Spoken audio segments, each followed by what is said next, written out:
Welcome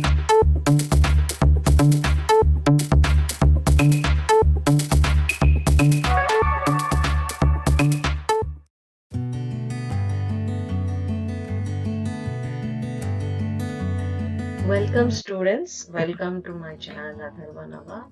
We are going to see a new topic today, that is banking, which is very useful in our day-to-day life, because this banking chapter, especially for ICSE people, it's going to deal about recurring deposits.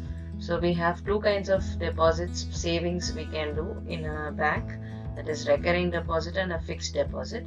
So right now we are going to concentrate on recurring deposit, which is calculated with the help of this formula called maturity value is equals to monthly installment plus interest. Okay, so here if you can see the blue color, the monthly installment P in N represents the monthly installment. Say for instance you are depositing every month 500 rupees.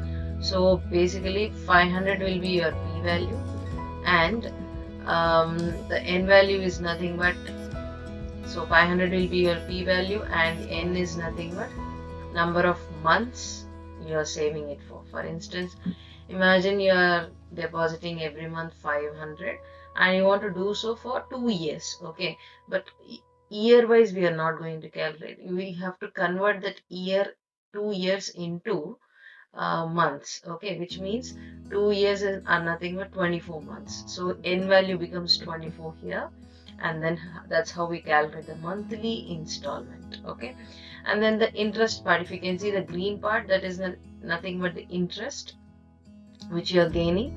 That's the benefit. If you're opting for a recurring deposit or a fixed deposit, depending on the bank, you can find a percentage of interest given, and that is nothing but R%. R% tells you how much rate of interest they are giving us.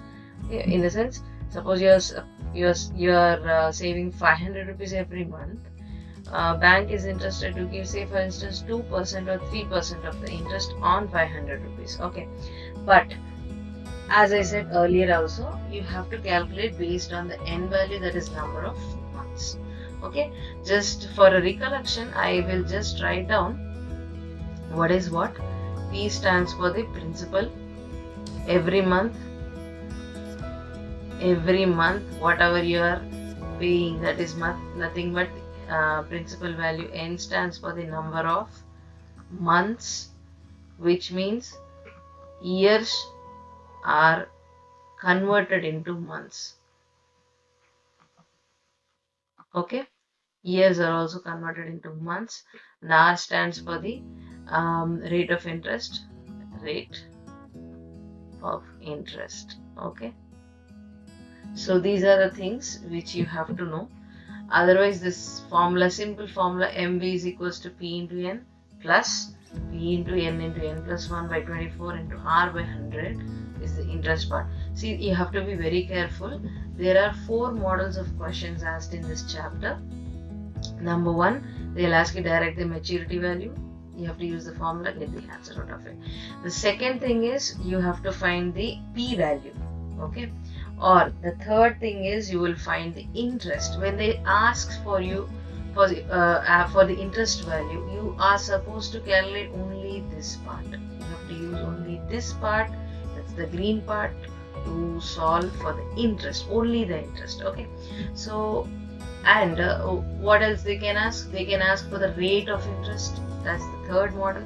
And the fourth model is they ask you to find the NOI. You can see there are only 4 or 5 variables in this, which that means you will get around 4 or 5 models. There are 5 models approximately, and believe me, this chapter is very easy because there is only one formula. Only this formula you are going to use to solve anything, any model given. Okay, right.